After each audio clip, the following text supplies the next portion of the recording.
Thanks, Jack. Are you a good public speaker? Yes. I'm a former theater kid. Oh, yeah. Of course, yeah. All right, everybody, thank you for being here. Welcome to Third Thursdays. This is a little monthly thing we do at Sudwerk. We're showcasing a new artist, local artist, every month. It's been awesome so far. We get to, it's been a great vehicle for me to spend time with friends and ask all the questions that I'm curious about to artists that I respect. So. This month we've got a very skilled cartoonist and printmaker and Sacramento local. I'm just super inspired by the way that you take your observations and daydreams and use all that to infuse your very charming comics with a lot of relatable wisdom. Aw, thank you. So very excited to be interviewing Lily Rushing.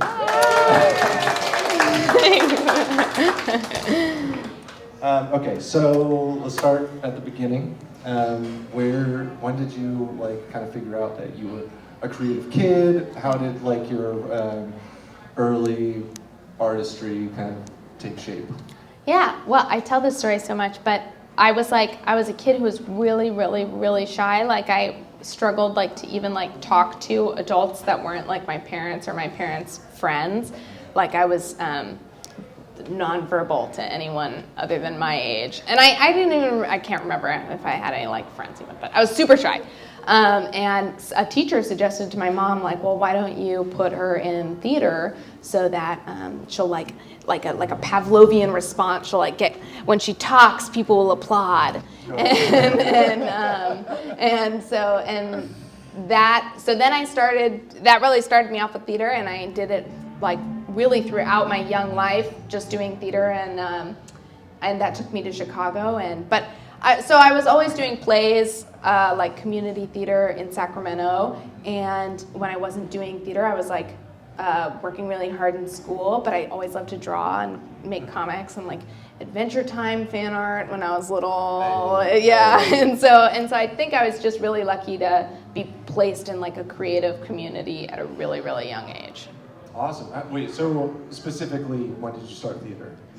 Oh my God. I don't even remember. First grade. First grade? Yeah. So really, really, really young. And you were doodling, were you just a doodling kid? Definitely a doodling kid. My mom's a doodler too, so I think I watched her do it and took after her. But yeah, I used to, in middle school and high school, make my friend Megan Hennessy little Adventure Time comics or different comics, or I would draw this thing that I used to do that was a stolen from John Hodgman. He wrote a book, he's this comedian, he wrote a book where he had old-fashioned hobo names, from Riding the Rails. He had a hobo name of the week, and then I would draw the hobo every week and send it to my friends, and so, because they were all crazy, they were Mr. Feathers McCarver or something, and so I would do that. Would you take requests? I remember that in elementary school. Oh my God, yeah. Trying to get attention by taking drawing requests. Yeah, you're I'll take requests of portraits, and then you're just spending 20 minutes on an eye, on an anime eye with sparkles in it, and you're done. And they're it looks just like me. Yeah, they're oh my God, how'd you do it? Or we were talking the other day, this is not about that, but we were talking the other day about Ask FM. Do you remember Ask FM? It was you would post it on your Facebook, ask me anything, and it was asked anonymously. But we were the level of popularity where it would just be your best friend being you're so pretty. And then you would be thank you. Sorry, that's a bird walk. When you said Ask FM, the only thing in my head was the Ask.com logo. Yeah, exactly. Okay. So theater took you to Chicago. Yeah. That's big. Yeah. I was so lucky. I went to DePaul University, the theater school at DePaul in Chicago, and that's actually where I really started getting into comics because I went to a festival called Chicago Alternative Comics Expo, CAKE, and it was an aha moment. I was just oh my God, this is these are my people, this is where I'm meant to be, and I really never looked back. Yeah. Was it kind of one of those moments where you have been interested in it for a while and then you realize it's possible because you see other people doing it?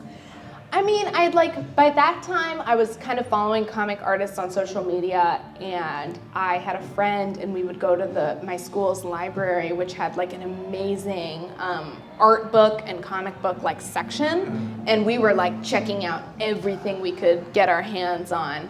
And so then we saw this poster for Cake, and it was at the center of Halstead, which is like a free LGBTQ plus center, and we were like broke college students, so we're like, well, hell, it's free. And I remember I got there, and I was like, oh my God, like, it was just like everyone there looked like me and like talked like me, and they all had prints that I was like, I want to buy that. I think I went directly from the center on Halstead, I went across the street to like an ATM and like took out everything, like took out as much money as I could like afford at the time, and just like spent it all on prints because I was like, I just couldn't believe it. Yeah.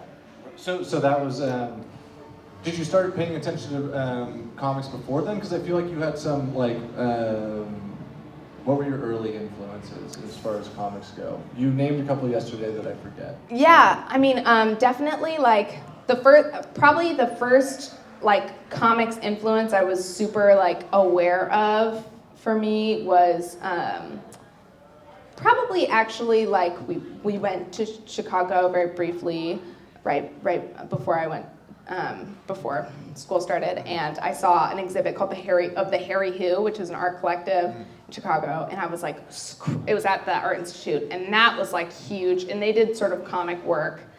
But then really Tara Booth, who I got to meet this past November, which was like incredible, was like a huge influence on me, but probably for the Spikewench comics, even though I didn't really find them until later. Nancy by Ernie Bushmiller has been like probably the biggest influence on me. And then Peanuts, oh my gosh. Yeah. We grew up watching, we grew up with cartoons. I was so lucky to be a part of the Cartoon Network generation. Like we grew up with like the best cartoons imaginable, like from Clarence, like what we were talking about yesterday, to Flapjack, to Adventure Time. Like all of that was like so mind expanding for me, and Chowder, all that was like so crazy. Oh man, I forgot about Chowder. Chowder is so good. The way they would like move and the fills would stay in the same place. Yeah, and so like all those cartoon characters were like just so hugely influential. And then like Linda Barry was also like is a huge influence. Ernie Pook's comics have been like something I come back to like again and again and again. But yeah, there's also a bunch of great Chicago artists at the time. I was just like Caroline Cash, and I was just obsessed with. So I was like, it felt like all the stars were aligned to be like growing up in that really golden era of Cartoon Network, to moving to Chicago, which was like a really great time for cartoonists. And then Instagram, honestly, is a great resource, or was a great resource for like comics. I feel like Instagram is getting worse. Oh my God, yes. Isn't it like worse now? I don't see anyone's anything anymore. It's like all just people I don't follow. Like... Yeah, I just get like ads for like loose bag like clothing from like a Danish website called like Quint. And then I click on it, and it's not even a real website. It's like some weird drop shipper AliExpress thing. But it appeals to me because I want to be wearing a bag.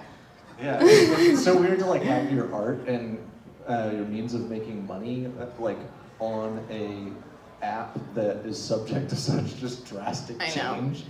And, really frightening. Yeah. Soon it's going to be attached to our like face scanner AI profile that determines whether we will survive execution or not. and then it'll be like, oh, but buy my print. You could like look like Spikewench. Yeah. Goals. Okay, so you were writing plays in college. You've got like a background in theater. How do you think that translates into the work that you do now? Like, is there stuff that you learned as a storyteller, like back in school, that like you're using to make these zines and comics? I definitely think like being super hyper aware of your audience is like a for sure advantage. Sometimes I'll read comics where I feel like they are making the comic for themselves, which is such a rich means of storytelling. But I feel like it's almost alienating, you know what I mean? Which is also cool, like that's swag, that's cool. But like for me, how I like to tell stories is I like to be really aware of like well, this is the punchline, this is when it hits, this is how long their attention might be there for. So I feel like theater really trains you to be like super hyper aware of the audience, which is really nice. But I also feel like in school, they really wanted us to tell these super heavy identity-driven stories because that was, that's I think the purpose of college. It's like they want you to have a process that's going to be really rich and emotional for you. But that I found for me personally was just super draining and not the work that I was interested in making. And so I felt like that influenced me way more as like a reaction to that. I was like, I really don't want to make something that feels like turning myself inside out. Like I had to teach myself in comics like how to find like joy in my process of making art and stuff. Totally. Yeah. So that lands you. Where does that put you on the spectrum of like short form comic strips versus long graphic novels? Is that? Oh yeah, I'm a short form head all the way. I mean, I really think I'm like I would love to one day have like a comic strip. I'm such a comic strip style artist. Like I like for the punchlines to be fast and quick and usually about farts. And like I just like it to be instantaneous. I think that's what's super gratifying for me. And like I love that like kids can, I don't know, well not even about kids, like not centered about kids, but like I just love short form. I like things that are quick and easy, and graphic novels are like beautiful. And I'm always in such awe of artists who can like stretch a story for a really long time. But for me, I just love like a quick little vignette, that's what really gets me going. So like even like 5 pages, I'm like, that's pushing it. Yeah. that's as good as it's gonna get for me. Because like we were saying, like 5 pages, 5 panels a page, that's a lot of work, That really is a lot of work. So yeah.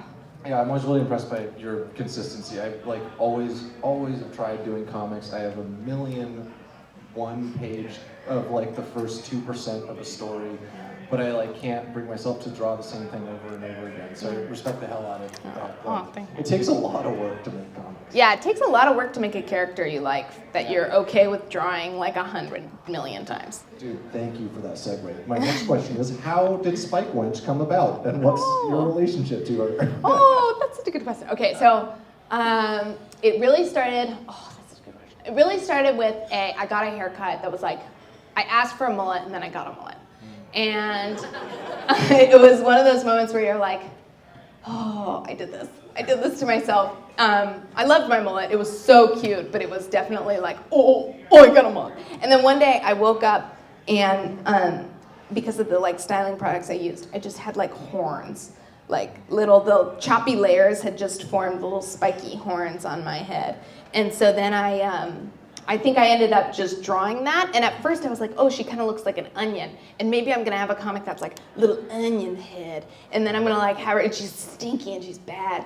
But I like that. little onion head, yeah. But I was like, as the spikes just kept getting more exaggerated. And then she kind of became Spike Wench. Yeah, where is she? She's somewhere. And I was trying to draw the like the highlights in hair, and then it just became sort of like a leopard cow print craziness. But it really, I think, like the real turning point was when I switched because my medium. Because when I started making comics, I was telling you like a lot of it was just like on copy paper with like children's art supplies and this gel pen that I would get from my museum job. I worked at the California Museum, and we sold these like gel pens. And it was all making like stuff out of necessity, but also being kind of like broke. And I was like, man, I got what I got. Like, I'm just gonna use this. And then I was listening to a podcast where a really talented cartoonist, Jasper Jubinville, was saying that he uses a 102 nib pen and speedball ink. And he was like, that's what a lot of the great comic artists back in the day used. So then I was like, okay, fine. So I went to University Art and I was shocked by how cheap it was, but I bought a 102 nib pen and speedball black ink. And it just was like so opaque and so rich and so sharp, and it made a little noise when I drew. And it was like, it just like opened up that character for me where I feel like she couldn't, like in the Jill Penn universe, she wasn't spiky enough or dark enough or bad enough. And like now she was this kind of like dirtbag character. And I really just used her as a vehicle for like, when I first started drawing comics, trying to talk about like, she wasn't like exactly me. Like sometimes we'll be like, oh, you're just like your Spike Bunch character. I'm like, I'm not really. Like she's so, to me in my mind, she almost like lives outside. Like she's so, like she's always wearing cut shirts that are like cut off and shredded. And she likes like drinking cheap beer and farting and peeing outside. And I felt like she was like capturing that like broke energy of like my early 20s where like you're so broke and grotty and dirty, but you're just like trying to figure out the big questions, you know? Yeah. Like, but it also like sounds like a sort of freedom. Yes. Yeah. She's sounds like aspirational. Totally. Yes. She's way happier, I think, than I like I think the thing with Spike Wench is she's dirty and she's broke but she's like really asking herself big questions about like love, and I think there's also a lot of loss too, but like love and like how do I make this thing work, you know? And like, but she's happy. She's like happy to struggle, and she's happy to struggle with it in a way that like I feel like I know it's like you shouldn't like glamorize like whatever your struggle, but like I think sometimes it's worth it just to be like, I'm figuring it out. Like she's the epitome of I'm figuring it out, you know? Yeah, I mean, you've got to take pride in your struggle. Yeah. Dude, the way that you do Spike Wench's hair is insane.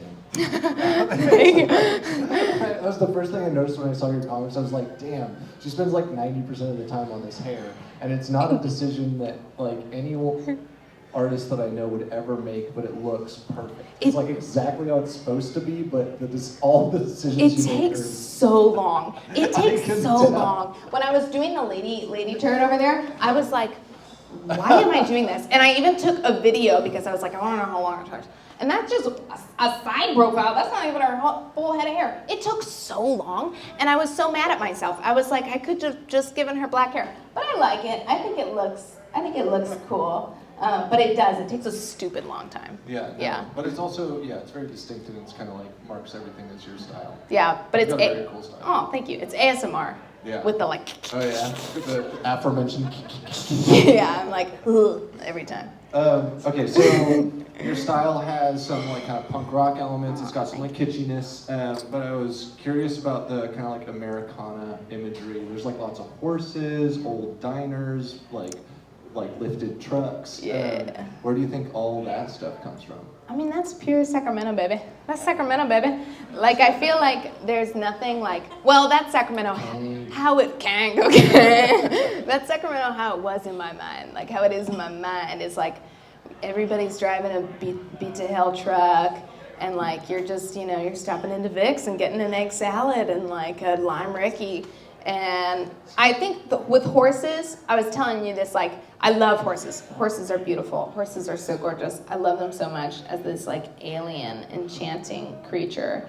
But the real driver of the horses is just like, when you meet a horse girl and she's just like so in love with something that's like so far away from her. You know what I mean? That horse won't love her back. And she's like, it loves me back. It's like, it loves that you feed it, but she's so devoted in her longing and her love. Like, a horse girl is the girl who longs the most. You know what I mean? Like, a Lisa Frank girl is like, I have confidence and I know what I'm about. A horse girl is like longing for the barn. She's longing for the stable. She doesn't like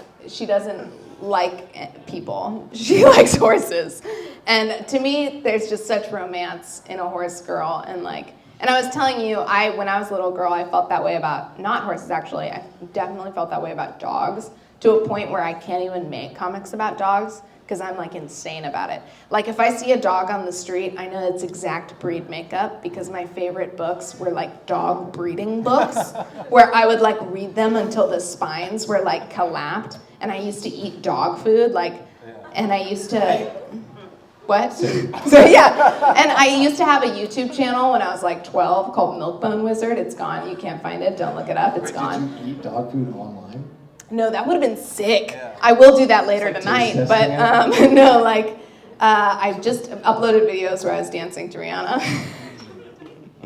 I don't want to talk anymore about that. I've known some horses in my day that I think loved me back. No, they didn't. Really hurt No, they didn't. They loved each other. They love horses. Like horse girls and dog girls like love a creature they'll never be, no matter how hard they try. But they're not furries. They're not furries. I buried one of my horses. Didn't love you.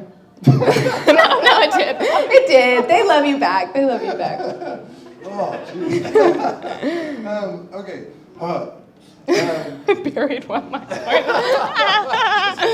That's just a funny thing to say. I'm going to start ending conversations with that. Yeah. I buried one of my horses. It requires a tractor. It's really an ugly business. Really? Yeah, because it's a big animal, you know? I have a story about a dead horse.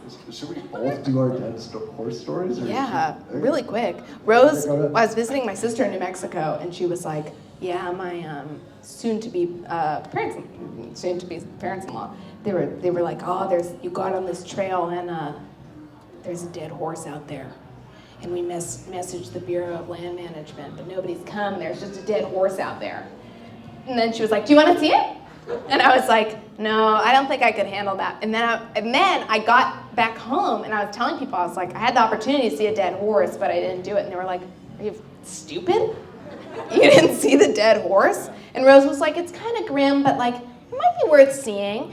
And I was like, I don't know. I don't want to see that go out and hike and just like, it's like, that's that one movie with the kids and the cross. What's that one movie? But the kids goes, Stand By Me. I was like, that's like Stand By Me, but for horses?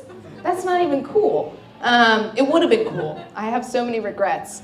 And then I went to Sunrider Studio and I bought a zine for my friend Omar where the cover is a dead horse. That was like the next day I did that. That's my horse story. Yeah. You want to tell yours? Is yours going to be for real sad? Yeah. Okay. Yeah, I'm just going to skip it. Okay, all right, got it. Okay, when you put a horse in a big hole, When you put never mind. Okay. It starts to like evacuate everything, right? Oh, God. And my mom was like, Gregory, he's not in a respectable position. And so I was sent down into the hole to rearrange. Oh, Jesus. This story rules. And that's all I'll say. This is your comic, man. I don't know why you're struggling. That is so much piss, really? In the hole. Oh my God, I'm gonna steal this comic idea if you don't do it. Okay. I'm interviewing you. What could someone say about your work that would make you feel like they really got it? Like what are you trying to transmit with your work, and how do you know when it's landed with someone? I think sometimes I'll have markets, and some people will be really confused when they go up to it, and then some people are really into it. So I've heard a lot of reactions. And like when people ask, should I do comics? That's like the first thing I tell them. Is I was like, well, sign up for a market. Like make a comic and put it out there, make a zine, put it out there, and then sign up for a market, because you really get a lot of reactions like immediately. But I think the thing, that's such a good question. If somebody, I think if somebody told me that that they've been there. Like I feel like the thing that I really like about Spikewench is she doesn't have a lot of shame. You know what I mean? Because in my head, she's making the comics and sharing them.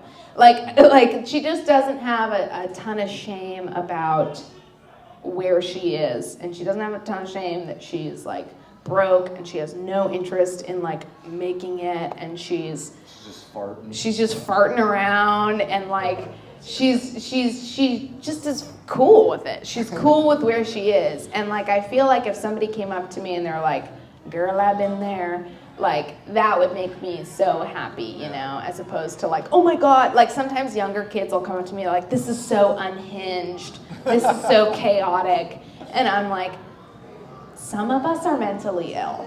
Like some of us, it is debilitating. and so I'm like, when somebody comes up to me and be like, I've been there, I'm pissed in the street many a time. I'm like, oh yeah. Nice. Yeah. Speaking of I've been there, I think the locality of your work and the way that you're constantly including kind of there's a zine where Spike Wench is King Konging on the tower from the Tower restaurant in Sacramento. There's all these kind of local landmarks that you scatter around your work. I really appreciate that. I think it's also great because it has this effect for people who live in Sacramento in the area where they're like, oh my god, I know that spot. That's awesome. I have all these memories associated with it. And then also for folks who may live far away, it's not distracting and it's still kind of a relatable little city. Yeah. So I was wondering what you love so much about Sac, and if you've got any cool little spots you wanted to shout out. Oh my god, I love everything about Sacramento. I am a Sacramento head. I'm a Beam head. Those freaking fog heads won't understand the Delta heat, the Valley heat, Valley for life. I just love Sacramento. I think the best thing about Sacramento, do you remember growing up around here? Did you ever hear the Keep Midtown Janky? Yeah. And the Keep Midtown Janky movement, and there would be Keep Midtown Janky bumper stickers, and it was because even way back when, people were already talking about Sacramento's changing, it's gentrifying, it's changing for the worse, whatever. And I remember just that movement being so, I don't know, cool to me. I remember working at Mr. Pickles in high school, and on the time I would work the night shift, I would we'd go out, and I would my boss he wouldn't let me open PBRs, but he would let me serve them, and I'd go out and bring my little tray of sandwiches and PBRs to a group of hipsters, and they would be even though they were Sacramentans, I was these people have got it figured out with their OG hipster handlebar mustache, and I just love that Sacramento is, for me, feels that perfect blend of we got a lot of different people. I mean, we at one time were the most integrated city in America, the most diverse and integrated city in America, and I think that was actually the year that Lady Bird was set in, was when we got named the most integrated city in America, and that's so powerful, and I feel that spirit in Sacramento. I mean, we have a lot of problems, and I would say I think our problems are only getting worse every year that I've lived here, but I think there's this grit to Sacramento that it's weird, because a lot of people will come to Sacramento and be it's a small town in a big city, but you can't have a small town in a big city. It's just you can't have a river where the sea is. It's that great, fleshy, salty, freshwater, nasty that I just really love. I love that about Sacramento, and I feel I like that people walk around with a chip on their shoulder. I like that. I do, you know what I mean? I feel Sacramentans I like that people are friendly. I think they're friendly. I like that we like our dives, and we like our weirdos, and we like our hippies, you know what I mean? And I just, especially the dives. I feel and we like our old ice cream shops. But I love going into a Sacramento dive. That to me is just the epitome of a Sacramento experience. If you're going into Round Corner during the day, on a weekday, and they serve really good lumpia there at the Round Corner. You go to the Round Corner, middle of a Thursday, 3 out of 5 people there are going to be blackout drunk, and you get a PBR and you get lumpia. I mean, come on, that's the sauce. They probably have a cigarette vending machine in there. I don't know, it's real. I like that about Sacramento. I like that. I guess it does kind of feel like stepping back into a classic Americana vibes for me sometimes. Yeah. And especially being out in the Causeway, out in the Delta, I'm God, it's so beautiful. And people will always talk about Sacramento as oh, it's great because you're an hour half out from the ocean, hour half out from the mountains. It's just so great. And I'm those are the. I'd love to leave here. Yeah, that's what I'm saying. I'm that's the best part about Sacramento. What are you talking about? We got all this cool stuff happening right here, And we have a group of people who are like, I really believe that a lot of Sacramentans are like happy to live here. Even though when they move back, they say, I'm just gonna be here for 1 year and then I'm gonna figure out where else. But like, I do feel like the people that I know that live here are happy to live here. And like, that's a really good energy. That's rare, I think. Yeah, totally. Yeah, it feels like whenever I go to like LA or the Bay Area, everyone's trying to go, I don't know, to the hottest new spot. Yeah. This weird fusion food and stuff. And all Yeah. that stuff is great and exciting to visit. But like in Sacramento, the thing to do is like go to a dive bar that's been the same forever and just feel totally comfortable. Yeah. And like fight for your life in the bathroom. No, I freaking love, I love everything about Sacramento. But dives, if you haven't gone in the dive, what are you doing? Yeah, like, that's getting older is realizing that like how amazing a dive bar is that's sparsely populated and there's like an old guy just like disappearing into Yeah, and he's asking, he's like, when's your birthday, princess? And you're like, they always say that to me. Yeah. Buy me a drink and I'll tell you stuff. Okay, so what's the comic book scene like in Sacramento? Speaking of which, and how does it compare to like the broader Bay Area, maybe nationwide comic book scene? And what does that whole ecosystem look like in terms of in-person events versus the online world? Just explain comics. Yeah.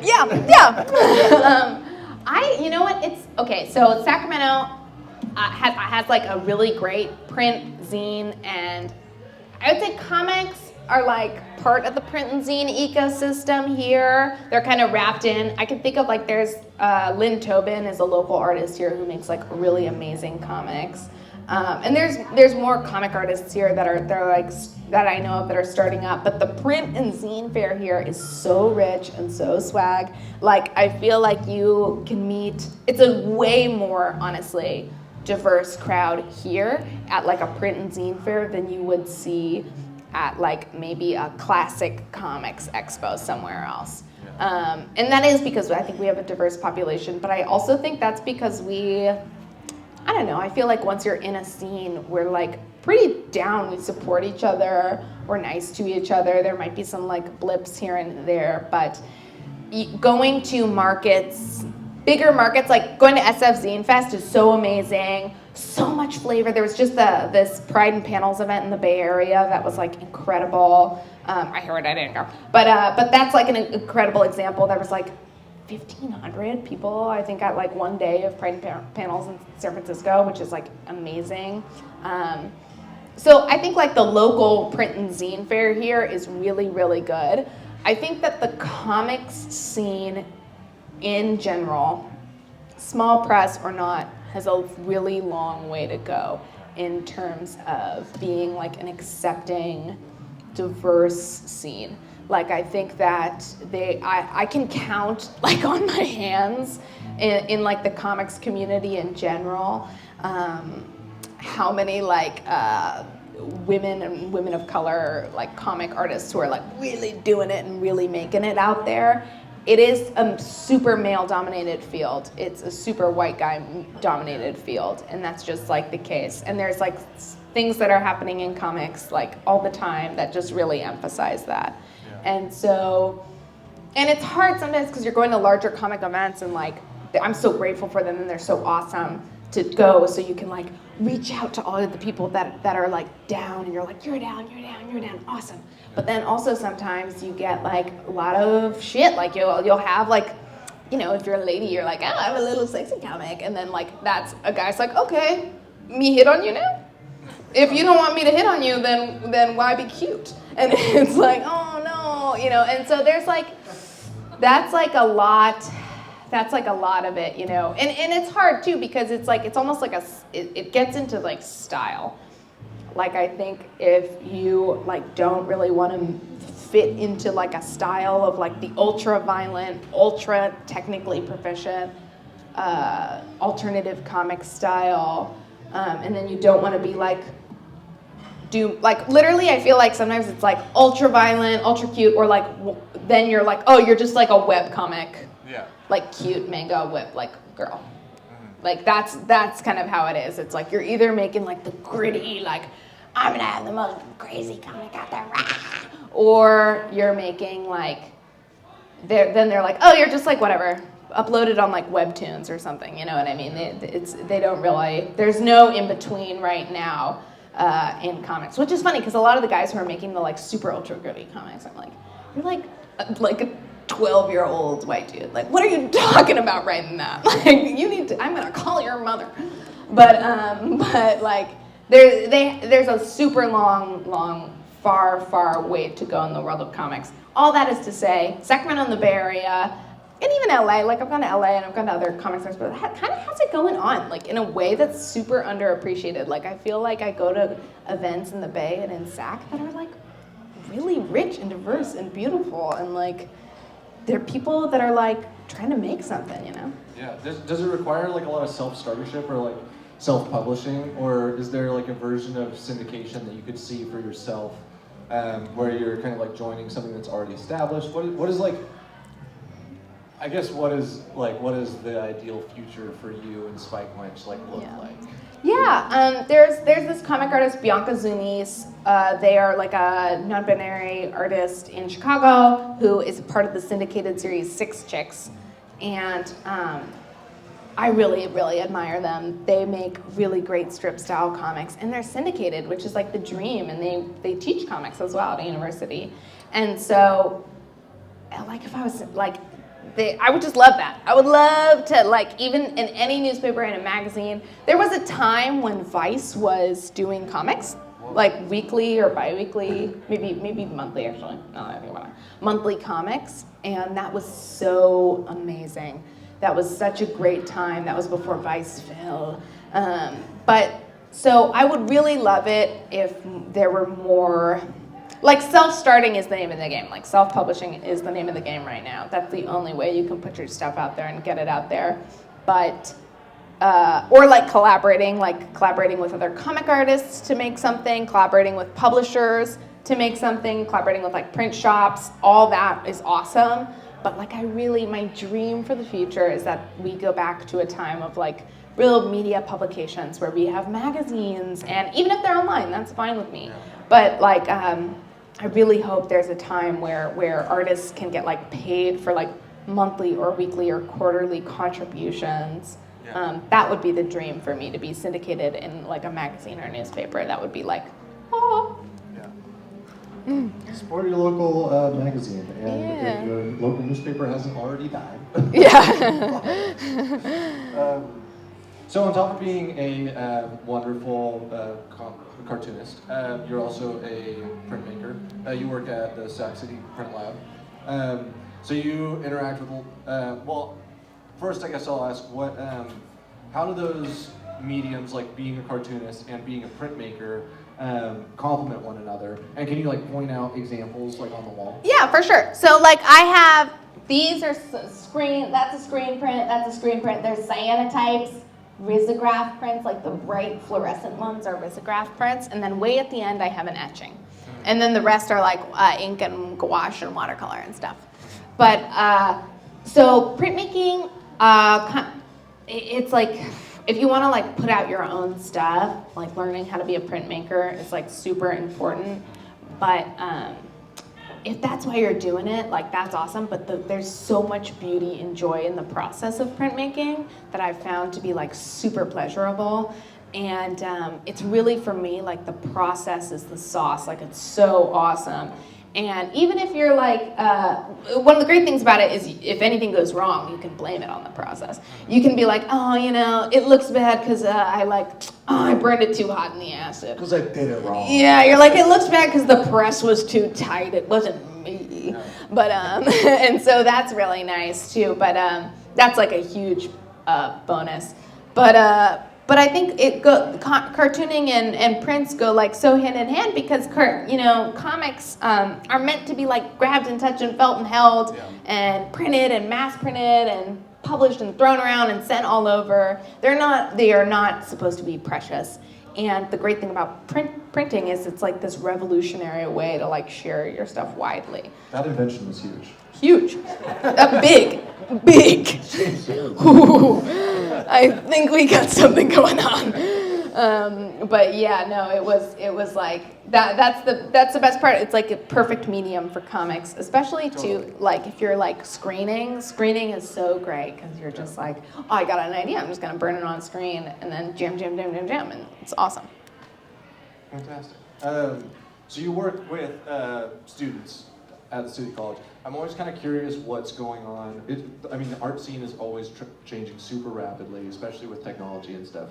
I was wondering what your impression is about like young or 18-year-old, like fresh out of high school artists right now. Like, what are they doing and what do they care about versus like what we were doing and cared about when we were like fresh out of high school and Furry digital art. Furry digital art. Furry digital art. It's so awesome. Like I'll meet so many kids who are like, that's where it's all coming from. They're like coming in and they're like, could you show me like I just want to like print out a bunch of these for my friends, and then it's like their first Sona, and their first Sona is drinking like a monster. What's a Sona? A first Sona. That's a first Sona is a spirit animal for white people. But it's your like furry who you are, but they're really into like they're into like crazy cool, like I don't know, they're into digital art. They're really into digital art right now, which is swag. That's pretty cool. It's hard obviously if you're not doing digital art to like not doing the super ultra rendered digital art. That's what I'm talking about, the like crazy ultra rendered digital art. It's hard to like try to be like, oh, you're never going to be able to print that with the traditional printing process. Like maybe with a risograph printer, but like, do you have 17 screens? Like that's like, I'm like, I could show you how to do a little bit of that, but like, you want a copper etching of this like crazy, super many shadows. Wait, they'll bring that to you? They'll bring their digital art to you and ask if you can etch it into copper? Yeah, my teacher had to ask, she was like, hey guys, like, I like want to support you and I want to support your style, but we have a rule, we can't do any more anime fan art. Because she was like, it's just like, we can't get to where you want to go. There's licensing issues. Some of it's probably pornographic, and I've seen enough. But yeah, she was like, we can't have any more anime fan art because it's just like not. I'm trying to show you how to like get your own style and like you can't just like redraw that and then be like, but it's my own style. Which fair enough. When I started making comics, I was like just ripping off people that I saw online. But then I didn't go to my teacher and was like, yeah. When I was in high school in the ceramics class, we would always try to sneak pipes past the teacher in the kiln. And so now I guess there's just like sneaking furry porn into the printer. Yeah. Oh my God. Yes. Who was just trying to do? Someone in one of my classes was just trying to do some awesome furry art, and they were like, and I was like, I can see that furry is wearing like a choke chain. You sick little freak. I love it. I was like, if I could get this printed for you, I will. But this won't work in an etching. I don't think you've been paying attention. But let's talk after class. Okay. So. Final few questions. Who are your top 3 visual artist influences? Linda Berry, for sure. Linda Berry, for sure. I cannot say enough about Linda Berry. Ernie Bushmiller, for sure. I go back to Bushmiller time and time again. And this is kind of a new one, but I go back to his work all the time. His name's Nate Scriber. He was part of the local comics collective, local art collective, the like candy shop artists that were in Davis and Sacramento. And his work, he also I think did a little bit with the Harry Who, because the Harry Who did a lot with the candy shop. But his work is so crazy influential. Just in terms of like the pen and ink and the line work is so gorgeous. So his last name was Scriber? Scriber. Oh, Scriber. Yeah. But we have some of his work in our collection at Sac City, and I'm lucky enough to like be able to go up and see it and touch it.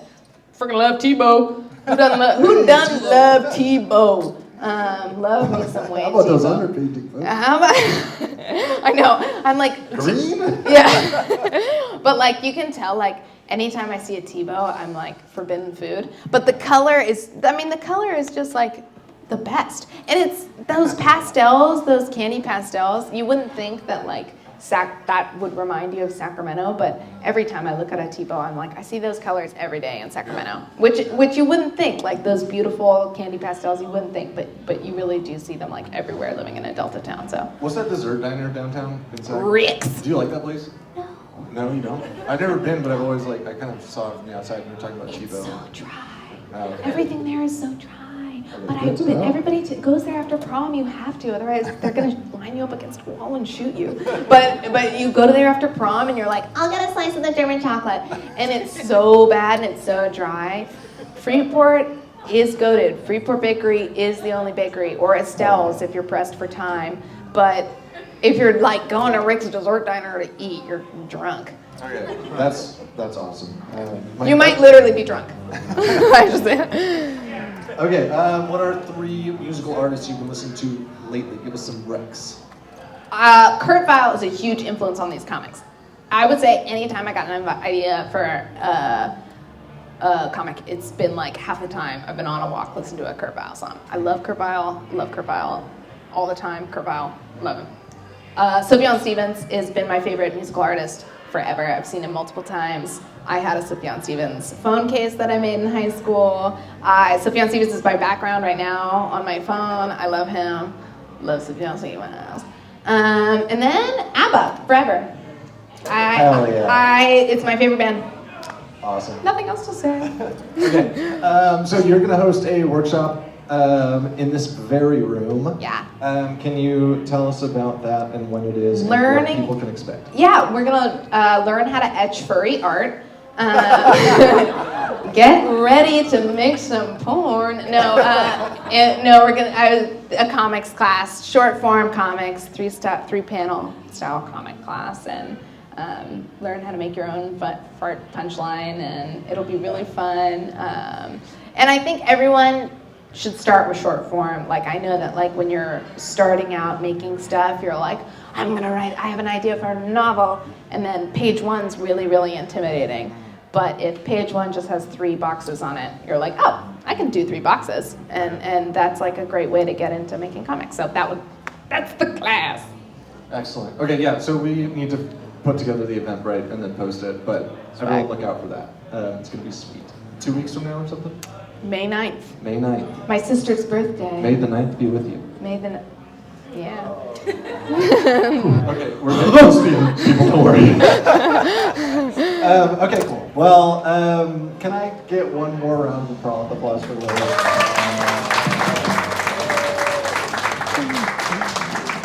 Thank you for answering all my questions. Thank you. Thank you so much for this. This has been so awesome. Thank you. And thanks everybody for coming out to Sudwerk for Third Thursdays. Watch out for that workshop. It's going to be sweet. And next month we have Will Durkee, who's also a cool like pen and ink kind of psychedelic artist, definitely cartoon influenced. Also another amazing local artist. But yeah, thanks everybody for coming out. And thank you, Lily. Yay, thank you. Thank you so much. Aw, thank you, buddy. Great job.